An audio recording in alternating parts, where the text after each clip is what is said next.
Yeah, I know. We're hot, boys. So, all right. So, in 3, 2, 1. And this next guy we have on spent 5 years in the O with stops in St. Mike's and Sarnia. Went on to play 230 games in the NHL with the Colorado Avalanche. Let's give a big hat trick hockey welcome to Mr. Ryan Wilson. Ryan, welcome, buddy. How's it going? It's going good. Other than where the world is right now,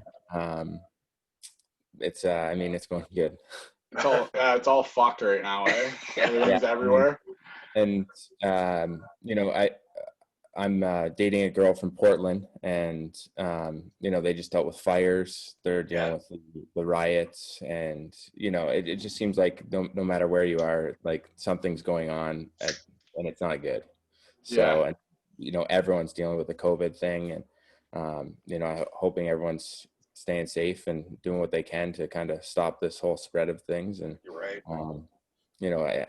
I mean, other than that, I'm enjoying it. Now, you are where right now? I'm in Portland right now. Oh, you're in Portland? Yeah. We came down for the week, and we're enjoying some time with their family, and just taking a little break. Perfect, nice. Man. All right, so let's get right into it. So when you played minor hockey, you played where? You played in Windsor, right? I bounced around. So I started in Riverside. I played there until Pee Wee. And then I got traded to Sun County from Windsor. Played there for 2 years. And then that trade was up. It was a 2-year trade. And then went and played for Windsor for a year. And then played for Tecumseh Chiefs. You got traded in fucking minor hockey? Yeah. I did, yeah. I didn't know that. I didn't know that. You must have been pretty good.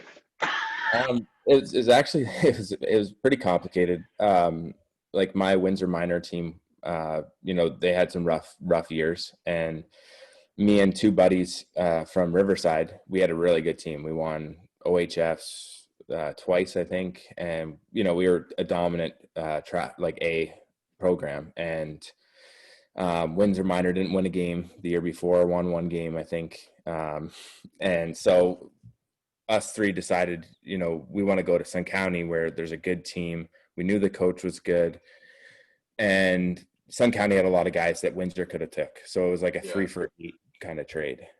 So, and then after the 2 years, those 8 players didn't pan out, and us three were still pretty good. So Windsor kind of said, lost no, out large. Yeah, we want that. You got something?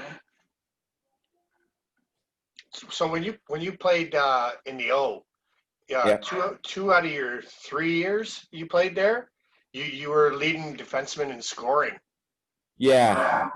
So I started out in Toronto, and had a really good rookie year, and then kind of lost my way a little bit. My second and third year, I was maybe I got a little ahead of myself, thinking I was a lot better than I actually was, and kind of faltered a little bit and didn't get drafted to the NHL. Thought I was going to get drafted. Thought I was, a lot better than I was, and there was a lot of little things. So I ended up getting traded to Sarnia, and I had a great coach there, Greg Walters. He, I believe, he's still coaching Oshawa. Oh, okay. So he was amazing, D coach there. He kind of fixed me up, and we had a great program. We had Steven Stamkos, Matt Martin, Justin DiBenedetto. We had studs, studs, great OHL players, and we had a really good power play. So I just give Stamkos the puck, and I was just gonna say, slide it over to Stammer. Free assists all day. It was good. It was great to have that, but just my all-around game changed so much in Sarnia that I owe a lot of credit to Greg Walters. But to have that accolade where I led the league in defense scoring was meant a lot to me. That's pretty big. Yeah, that's large. Did Stammer help you out too, reeling you back in? And no, that was Stammer's first year, so he was. Okay. But right away he was a dominant player in the OHL. I think he had maybe 90 points his rookie year, something, maybe 100, I don't know, but it was something like crazy. And you know, just it was great for me because I was an older guy, I was captain, and to see him kind of step in day one and just dominate. And you know, he never let his foot off the pedal. Like, he was dominant since day one, and it was great for me to see like how he came in and just went about his business, and I tried to help him out as much as I could. I knew he was a special player, and you know, and we had a good chemistry, so it was a fun time with him. That's awesome. That is awesome. When did you start like fighting a bit? Because I know you fought a bit in you fought a bit in the NHL too, right? So when, like, how old were you when you kind of like, hey, I'm kind of good at this? Well, I think it started in junior B. I was a young kid. I was like a double underage, I think.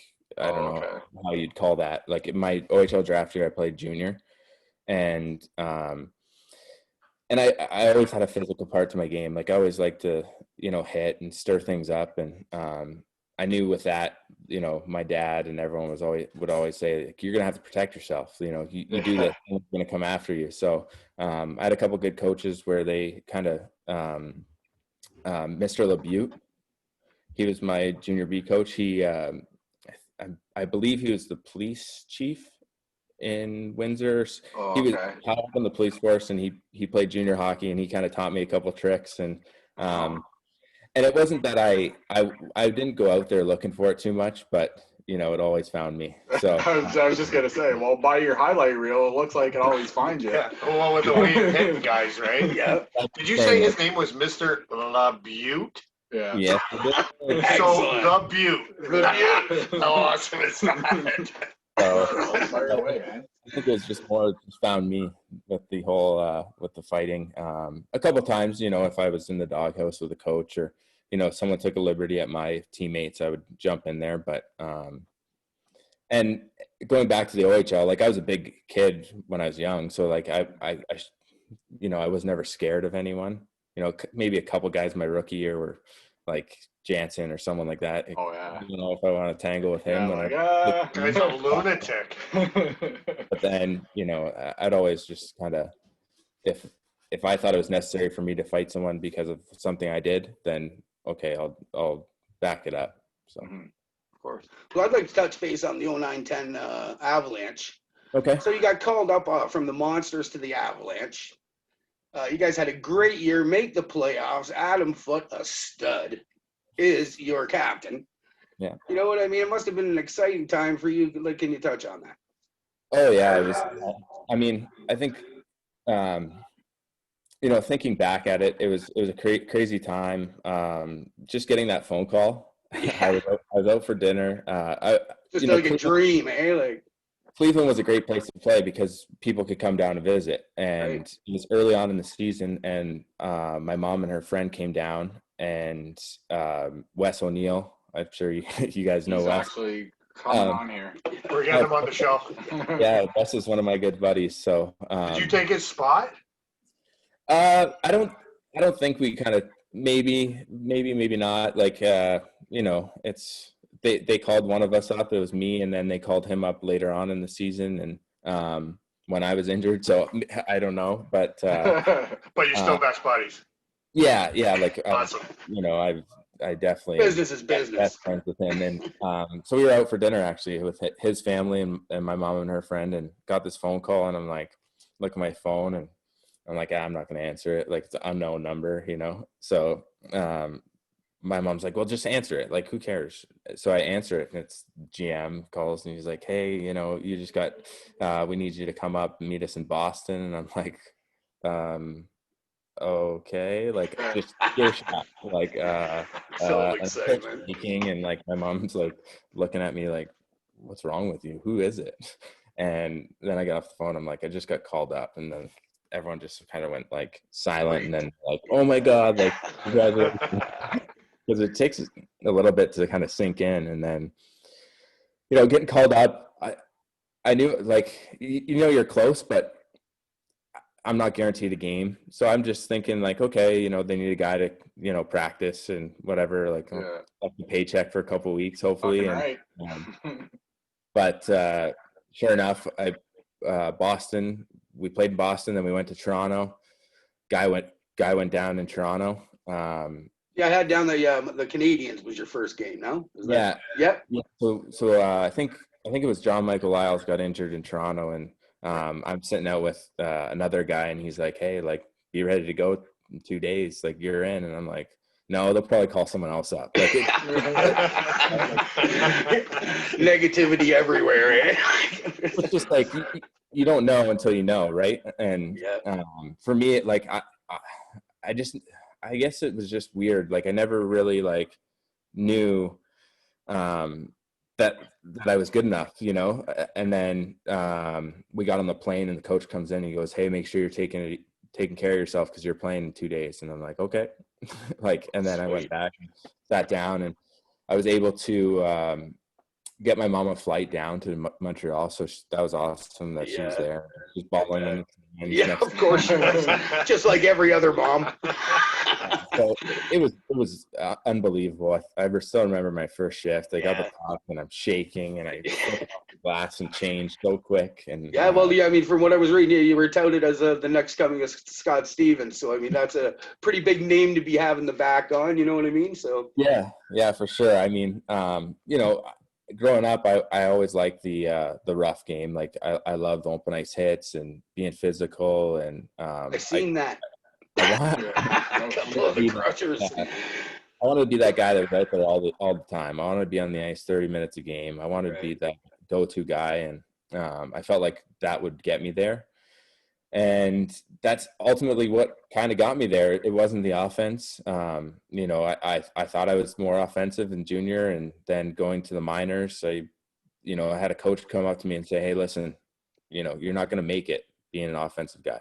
He goes, "The easiest way for you, you're so good defensively, just stay at home, master defense, be a good penalty killer, be physical. That will get you out sooner." So I'm like, hey, if I'm going to get called up to the NHL, I'll do whatever it takes. Right. So when you crushed Patrick Elias, I wonder if they've scraped him off the ice yet. You remember that hit? Yeah. I mean, you know, it's clean as hell, man. So I mean, I don't know. You want to be physical, but you also, you know, you want to kind of get the guy good, but you don't want to see him on the ice. You know, you never want someone else to be. It was a clean hit. I mean. Yeah, and the good thing was their coach kind of came out and said, you know, he was kind of reckless. Patrick was a little reckless with his Lamero there. Yeah, also that Marno hit in against Edmonton there, they were saying a lot of people were saying you should have got some time for that one. I didn't think that was dirty either. I thought that was very clean as well. Yeah, I think that one was a little bit different. Well, the result was terrible. Yeah, it was kind of looked bad. It was kind of like a follow through where my elbow kind of came up through. I didn't think it was that bad, but I thought the initial contact was up on the shoulder, and he had his head down, man. You know what I mean? Like, head up, man. It's the NHL. Yeah, that's right. You're in the big leagues. I don't know. Not everybody can skate around the ice like Lindros. With their head down. Yeah. Do you got your ringer on in your phone? Yeah. So your first NHL goal. Yeah. Who did you get it on? Mika Kiprusoff. How fitting. Yeah, it was the Flames, eh? Yeah. So the team that traded me, I went in there, and I don't really remember how I got the puck, but I got the puck in the slot, and I think it was a rebound, and I just kind of pulled it to my backhand and looked up, and there's an empty net. So it's like, oh, okay, thank you. Thank you, and I'll take that puck as well. For sure. What a goalie to score it on, though. He's pretty good. Oh yeah, he's. I mean, all the goalies in the NHL are great, but you know, there's those certain guys that you grow up a little bit watching, and especially when you're in junior, you start following the NHL a little bit closer. And then I was a pretty big Jiggy fan back in the day too. Oh yeah, he's a great guy.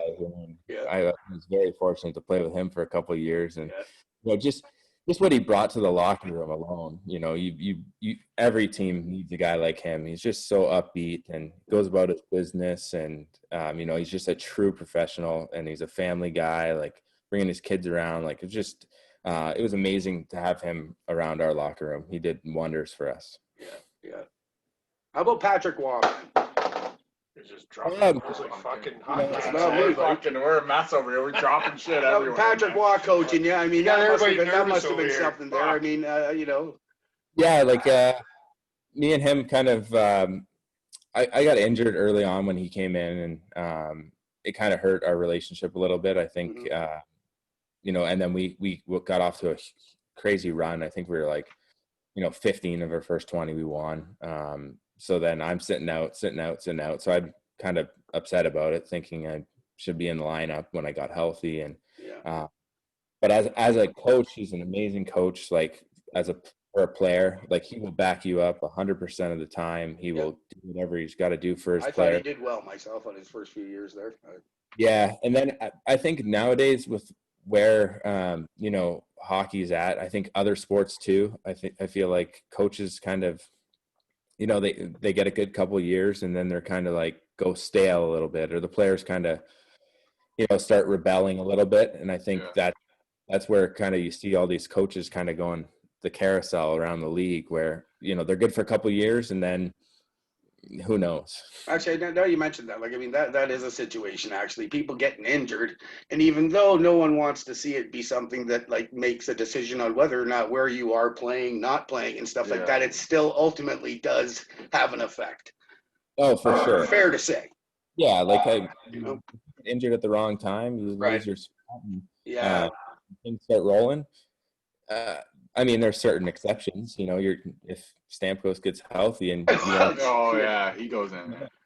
You know, like McDavid, same thing. Like, but obviously, you know, I wasn't a superstar. I was a guy that just kind of did what was asked of me and tried to do my role. And but I still wasn't too happy with it. No, obviously not.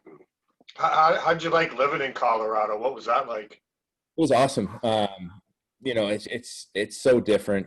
The mountains are there. You wake up, you look out, you see mountains. It's just it's an amazing thing to see when you wake up, and to go up to the mountains, and, you know, there's concerts up in Red Rocks. There's it's such a clean city. It's everyone's kind of going around jogging and biking and hiking, and, you know, it's a totally whole life.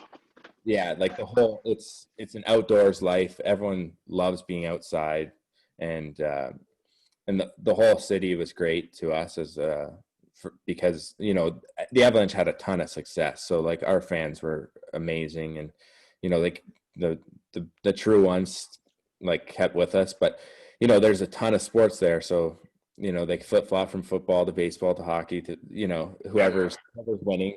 Major cities usually go to the teams that are winning, but, you know, we had sellout crowds all the time, and the fans were great. Oh, they're nuts there, eh? So what was your rookie party like? Oh shit. Rookie party was good. We had, what was it? I think 9 or 10 of us. Oh, so, like, we had a ton of rookies. It's not really a party. It's more of like a hazing. There's no hazing anymore.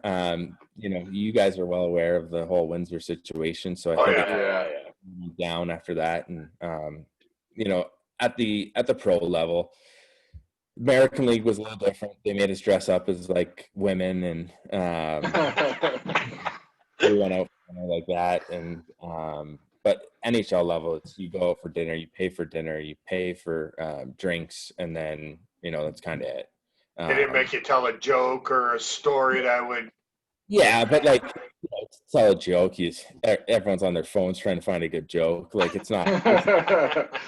You know, I think and even with, like, we had 10 guys, so, you know, the bill wasn't too much for us. Yeah. I've heard like rookie parties where one guy has to fit the bill, and I'd be like, oh, I wouldn't be able to do it if I just got tied up. Just hold on, I gotta get a second mortgage. Yeah. I know, man. Like once in a while, those guys spend like thousands upon thousands of dollars out there for those rookie parties. Yeah, I mean, it's once a year, I think, and part of you wants to get that money back. So if year after year, you're like, okay, I'll order a $300 drink, like just try and get that money back. But yeah, hey, over the year, you can build everything up. You can get it back. If you've been taking some, Jim, you're pretty well deserved to hand out a little. Yeah. Sure. So. Who was your favorite hockey player to play with? Ooh, my favorite D partner would probably be Adam Foote. I was lucky. I had Kevin Shattenkirk. I had John Michael Lyles, was awesome.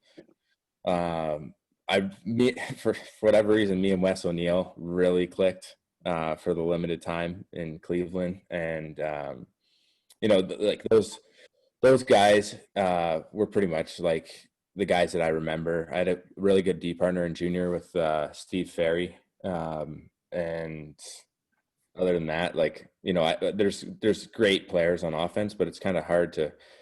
You have to kind of gel with your D partner, not with lines. So Adam Foote, me and him got along great. He's an amazing guy, and what a hockey player, what a career. No kidding. What a guy to learn from, eh? No kidding. Like he every game he's talking to me on the bench, he's talking to me on the ice. I could only hear him the whole game. Yeah, It made my life so easy. Right. So That's fantastic. Doesn't he got a big old schnoz on him too? Isn't he the one that's got Who? Adam Foote? Doesn't he? I don't think Foote does. No. Doesn't he? I don't think so. Maybe I'm thinking of somebody else. He's telling you. yeah, like I think he said I want to say 8 or 9 times he broke his nose and just Holy crap. So that would explain the nose. You got to go back out there the next day and play. So because he was back when concussions weren't a thing, nothing was a thing. If you broke your nose, you're back out there 2 minutes later. Crazy, man. Try and put it back in place. Set it and forget it. Set it and forget it. Yeah, I would never be able to do that, man. I'd be crying on the bench. The cracker. Oh, you kidding me? Did you ever break yours? Diagnosed broken. I think I got a couple cracks and a couple. It's hard to breathe now, so I'm thinking about getting it looked at. Deviated septor or whatever the hell it's called. Septum, that's it. It's all this, and I'm like, guys, like Who was your first like NHL fight? Do you remember who it was against? Yeah, it was that Morrow Zach Tortini fight. Oh. Right after that, Yeah, so it wasn't a great one for me. Kind of just it wasn't. I mean, it wasn't really a great fight to begin with. I kind of jumped you. Yeah, and I got a good hold of him because I kind of expected a little bit, and then. oh yeah, you had your gloves off quick. Yeah, I kind of knew that was coming, and then we just didn't get separated enough to kind of really land any good punches. But something I'll always remember, though. Yeah. Now you had a big hit put on you in Edmonton the very next game, yeah? Yeah, they were coming the next game, that's for sure. I don't know. I don't really remember that one, but I remember, a lot of sticks being jabbed at me and some cross checks in the back, stuff like that. And I just kept saying, if you want to finish it now, let's go. Yeah, like, I don't need best way to do it. Don't jab at me all game. Just finish it right now. Yeah. But no takers? No. I think I don't know who was playing or not, but I don't think they really had anyone that really was willing to get after it. So leaving the NHL, how did you end up in Russia?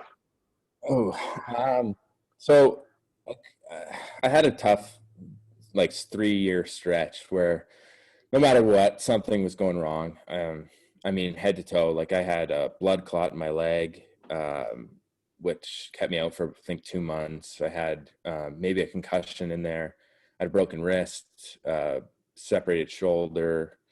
Whatever you could throw at me, I had it in those couple of years. And it just, a lot of people were like, you're injury prone. I'm like, well, I don't know how it's not like I have a bad knee or a bad back. It's head to toe. Like, I don't know how you train everything to be so good that you're not going to injure anything, Right. you know? It's And impossible. the way I played, like I felt like I was just, I'd always put my body at risk, could block any shot, do whatever it takes kind of thing. And so I had a bad stretch 3 years, and so Colorado didn't sign me, which I totally understand. It's a business. They pay guys to play, and I wasn't playing. And so I went to Calgary camp the following year. Had a good camp. Thought I'd make the team. Thought I was, going to get a contract out of it. I was on a tryout, and they called me in. They said, we want you to go down to the minors, kind of try and figure out our roster and maybe move a defenseman or move some money to get you in. And so I called my agent and I say, what do we do? He's like, well, listen, I got this offer. It's guaranteed money, quite a bit of money. I'm at the point where I've played 6 years, and I'm debating whether I should go back down to the minors and kind of grind it out. Maybe not get called up, maybe get called up. You never know with that situation. So I chose to go to Russia, and looking back, maybe it was the wrong decision, but maybe it was the right decision. You never know what could have happened.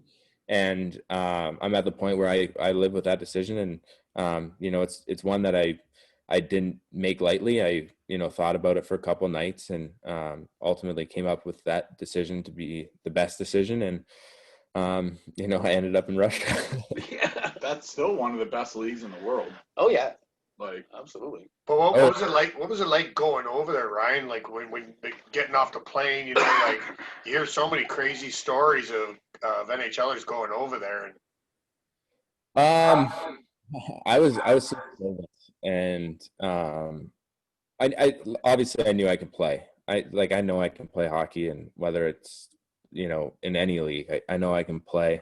I had the confidence, and just getting off the plane, it's weird. It's like you don't know, because I've never been to Europe. I've never played in Europe. I've never done anything. So, I'm getting off the plane, and I'm thinking, like, what if my phone doesn't work? How am I going to know who's picking me up? What, all these things going through my mind. Does he speak English?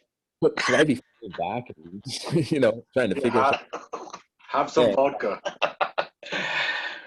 This little guy comes up to me, goes, Ryan. I'm like, yeah.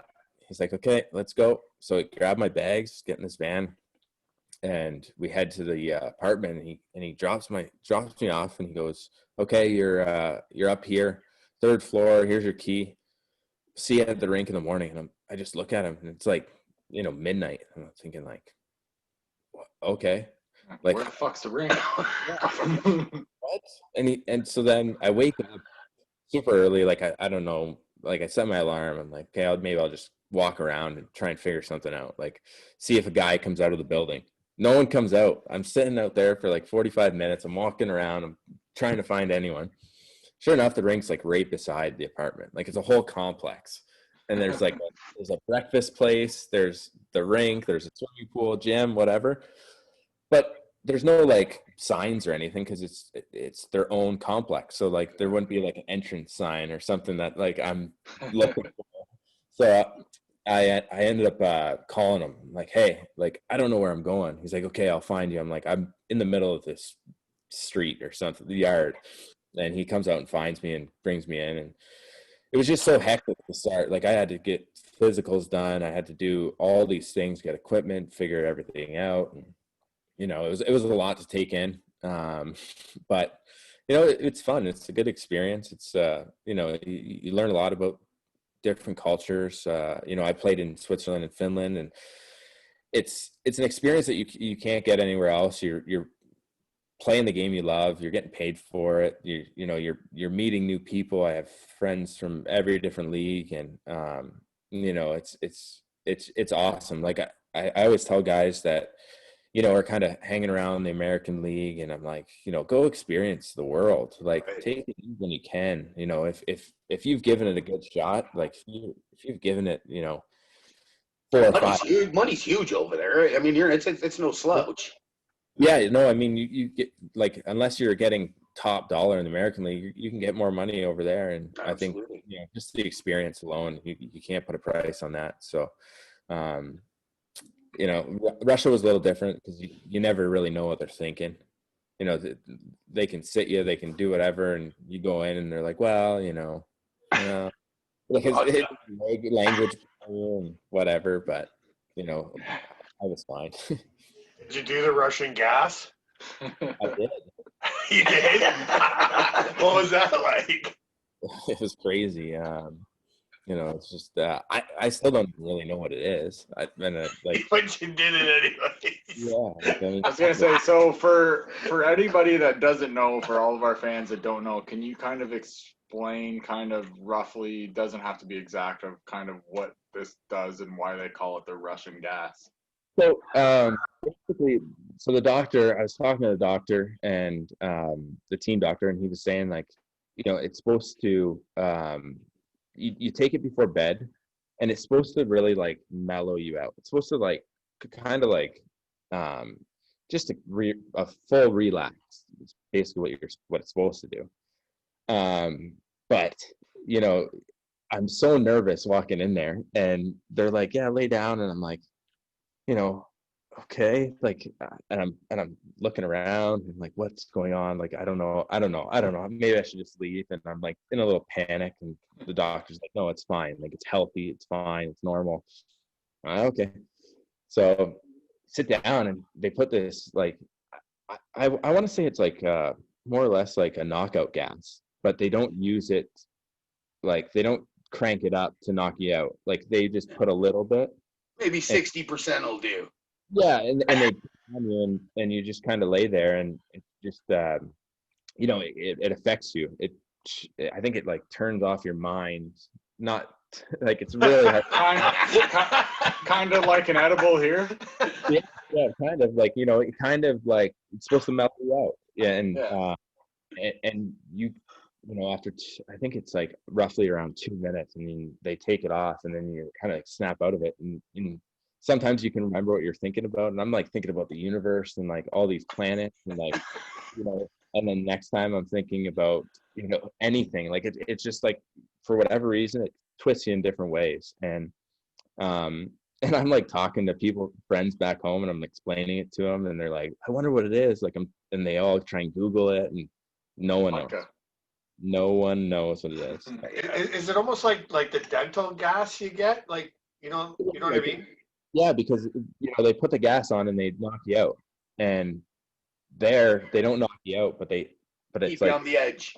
Yeah, it's but they said that they use they've been using it for a long time. Like, I think all Russian players have done it before. Like, I don't think it's like I think it's normal there. I don't know. Yeah. Gas. Now, flipping over real quick, I used to play a lot of baseball against you. Oh, really? The Sportsman Club. Okay. I used to play on that team for that, and dude, I was on the mound a game that you were fucking playing, and I threw you a couple pitches, and you hit a couple past me up the middle that, like, get out of the way. No, yeah, but you could hear them go by you. Like, it's one of that, like, when the ball breaks air, like. Sorry. And it was a couple of, you didn't hit me, you didn't hit anything close to me, but I just remember, because I knew who you were.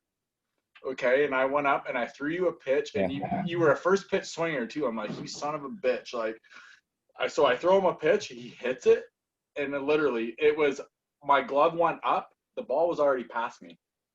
By the time my glove went up, I'm like, man, a ripper. I'm like, if he hit that at me, so which kind of leads me into, are you still on the field? So do you play in the off season still? No, actually, I just moved to California, and I haven't really found any teams out there. I don't think you'll have trouble. But I grew up playing baseball. It was that and hockey, and I love both of them. And just play baseball in the Riverside area too. Yep, Riverside. That's what I was wondering. Yep. And you know, it's just something that I love to do, and I just wanted to continue it, but I knew I couldn't play, you know, in the summer, play in like a competitive. So I got into softball, and you know, all my friends kind of joined in, and then I started playing with my uncle on his team, and you know, it's just a really fun thing to do. I love softball. Like I could play, you know, 2 or 3 times a week and, you know, not get bored with it. And not that you're married now, you can't. I never hit a pitcher yet, so I'm sorry if I got it too close, but you know, those outside pitches sometimes, like, you can't control them. No, I was just referring to how hard you hit the fucking ball. Yeah, like I mean, that was my specialty when I was growing up. I would always, you know, try and my way of going up to bat is hit it as hard as you can, and if someone catches it, they catch it, you know. Swing batter. I'm the same way, man. I just hit it hard, and wherever it goes, it goes. Yeah. So I got a little story, or maybe you have the story. I was talking to Val, and Okay. you guys went up to Dorchester, and it's something about some pallets for Flip Cup. Oh yeah. So I was the young guy on the team, and that was my uncle's team, and Val played on it. And you know, we got up there, and obviously we didn't do very well. So I think we lost both games and got knocked out. So we're sitting in the parking lot and you know, having some beers, and we're sitting around, and I see these pallets over there. I'm like, boys, let's play some Flip Cup. Might as well kill some time that way. And they're like, no one knows it, because, you know, like, they just weren't familiar with it. It was years and years ago. I don't even know. Fucking old guys. Like, I'm thinking I was, you know, 20, 22 maybe, or something, like 11, 12 years ago. And so I introduced him to the game, and sure enough, I think everyone had cases of beer in their cars, and every case of beer was done by the end of it. And it's a great game. And everyone's like, you know, how have we not heard about this? I'm like, I don't know. Do you guys go on the internet? The internet, is that still around? Oh, yeah. So That thing's still going. I came back to the hotel, and we played like pretty much all day, all night. And now I still think they play all the time. So funny. I can't. So you won a pretty big tournament there in Spengler Cup, eh? Yeah. That How was like, that? Unbelievable. You know, we went in as like a true underdog in that tournament. Like, you know, from Finland, we weren't having a great year. Our team was just kind of, we had a lot of injuries early, and for whatever reason, we just weren't winning. So I was the only one that played there before. I played for Lugano a couple of years before. When I was in Switzerland, we were in, and we got second. That was your first show there, wasn't it? Yeah. So we lost to Canada in the finals, and then going with Finland, like, the coach came up. He's like, "Hey, you know, what should I expect?" I said, "You know what? Like, the season we're having, let's have no expectations. Let's go in there, you know, just have fun, enjoy it, enjoy the experience." And Davos is a great place to be, to kind of unwind a little bit and get out of the routine of the everyday kind of practice, play at home and away in Finland. And so we went there, and we just kind of rolled it. And you know, I can't remember. I think we won the first game like 5-4. It was kind of a little bit of shootout. And so we had a day off in between, and I said, you know, go into the room the next day after the day off, and I'm like, boys, let's win this one, you know, so then we can get a free ride to the semis. Like, we don't want to play that quarterfinal game, you know. And we were playing Russia, a team from Russia. I don't know what team it was, Metalurg maybe. Good, really good team. And we somehow find a way to win like 1-0 in overtime or something crazy. Yeah. Those are the best games sometimes. Well, our goalie played amazing, and that's what we had to do. We had to play just like such stingy defense. And we win that game, and I'm like, hey, we got a chance. We got a chance to win this thing. We're 2-0. Like, we're feeling good. I said, guys, you know, let's just stick with it. Like, let's, you know, if you make a mistake, you make a mistake. Someone else bails you out, and go into the semis, win that game, and then quick turnaround, play Canada the next day. Everyone on my team's like, Willie, like what, like, how would it feel to beat Canada? I'm like, let's just go out there and have fun, boys. Like I want to beat them bad because they already beat me, and I'll never get a chance to beat Canada,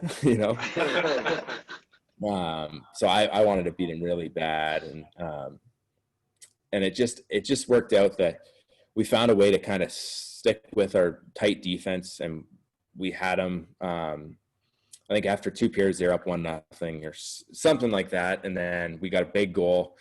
And then we went into overtime or shootout, and our goalie stood on his head in the shootout, and we ended up winning. So it was unbelievable. I could to win that tournament, it just meant so much to me because to beat Canada, one thing, and then just that will always be on my record, like winning the Spangler Cup, and it's such a tournament that's been around for hundreds of years. So I love that rink. Yeah. What was that party like after? You know what? It kind of, so the party wasn't really like that great because I think like our whole organization didn't really expect us to win. So I mean, hey, it's it's a lot to kind of travel and figure out the scheduling and try and get back home, and so we left right after the game. Like we didn't spend the night in Switzerland. We took off and we were on the plane, and I think the plane was fully stocked, but there was nothing left when we were getting off the plane. So it was a great plane ride, but it was a lot of fun. That's a shirt. That's a shirt for the merch store. Yeah, that's a shirt for the merch store. Out of beer out of here. Yeah, out of beer out of here. Yeah, man. So you guys got anything else for him? I just have one more thing for you. I played in your dad's fundraising golf tournament there. Oh, nice. Yeah. Yeah, but it happened to be last year when it got rained out. Oh yeah. But we ended up at the fort and ate all the food. It was amazing. Like, I had a great time, even though I didn't get to golf. I ended up drinking with the boys, with Mike Ermac and Val and Sean Bro.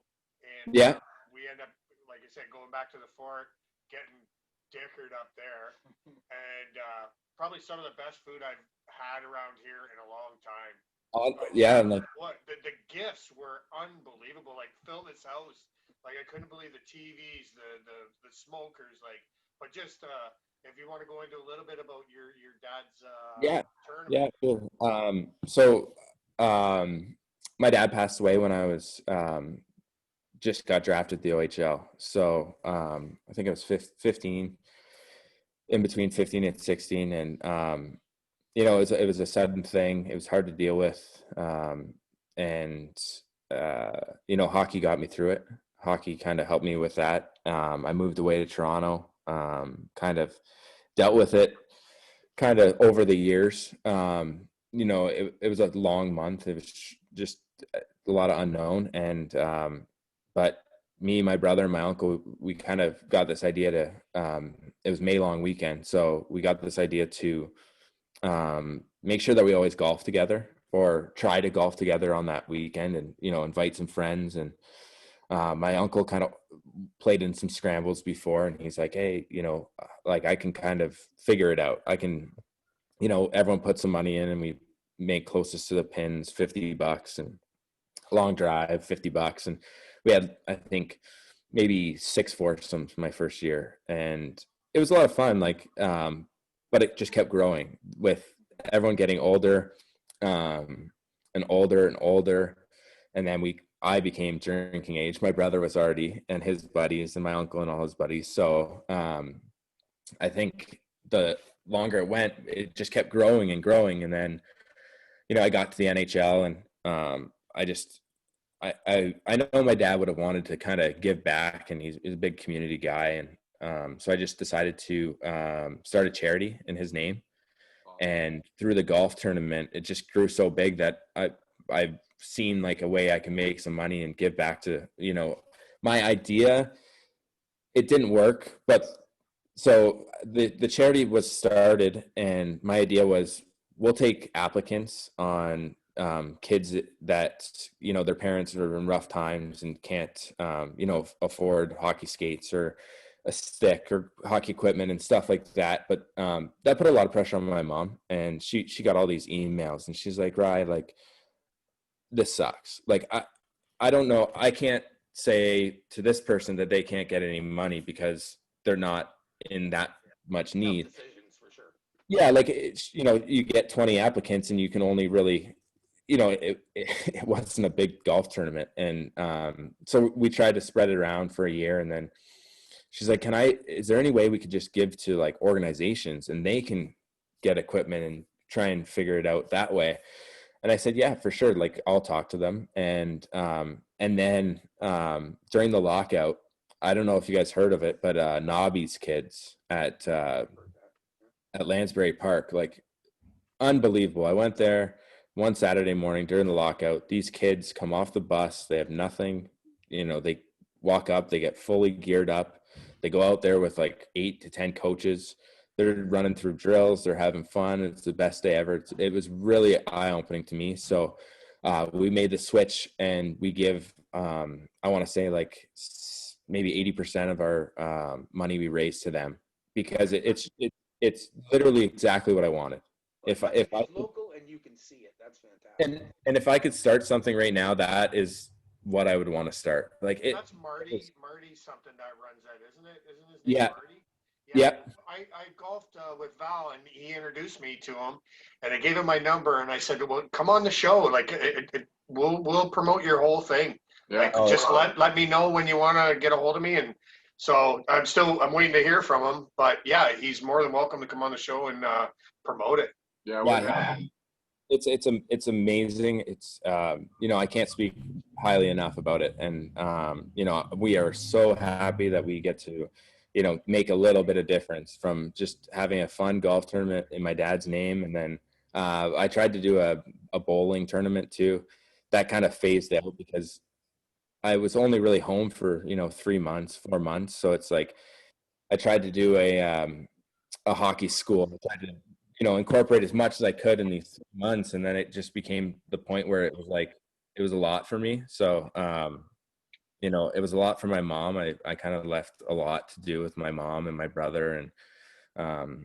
And so I think over the years, we'll continue to grow it as best we can. And we'll just keep giving as much money as we can to any kid in need of anything. And we'll try our best to do whatever we possibly can. So I think you know, it was a great thing to do. Like, my dad, you know, I know for sure he would have wanted me to do something and give back to the community. And this is the way I thought, and this is the way I think that is the best way for me to do it. And, you know, we have great turnouts to the golf tournament every year, and guys, you know, they come, they have fun, and they realize that it is for charity, and they, you know, they'll spend an extra $20 just because they know it's going to go to a good cause. Mm-hmm. Well, it's so big now. We had 2 courses that we were doing, right? Yeah. So this year we were planning on just doing one. Like, you know, the Hogan's tournament where it's 3 courses. Yep. So I've talked to them, and they were trying to help out, and, you know, it's gone big, but then it's hard to kind of fill. So it's really hard. You know, golf's one of those weird sports where, like, a lot of people don't want to register early because it might get rained out. And well, I remember I was talking to you at the dinner part, and you were saying, you know, I'm getting calls 2 days before the tournament, and guys are still trying to get in. But yeah, they knew about it all this time, and it's kind of hard for you to keep going on that and still filling spots. And, you know, now you got to reschedule the whole golf tournament, you know, so you got to have a shut-off point at some time. Yeah. And, you know? and that was the big problem is, like, I would, you know, we'd definitely be willing to go to 2 courses, 4 courses, whatever, Yeah. you know, but it's just about getting, like, confirmed a lot of foursomes. And, you know, we don't market it. We like it's hearsay for the most part. You know, you find out about the tournament, you try and get in, and then it got to the point where a lot of people were saying, "Oh, we couldn't get in." I'm like, well, you could have. Like, it's show up earlier. You played in it early. We sent out all these things on Facebook and whatever, and sent them emails, and they just chose not to. So, just so you know, we love golf tournaments. Absolutely. Yeah, we do. We're playing in the 73s alumni tournament there on Saturday. Nice. What course?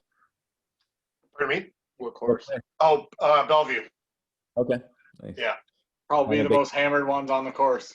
Not me. I'm responsible, Ryan. Probably.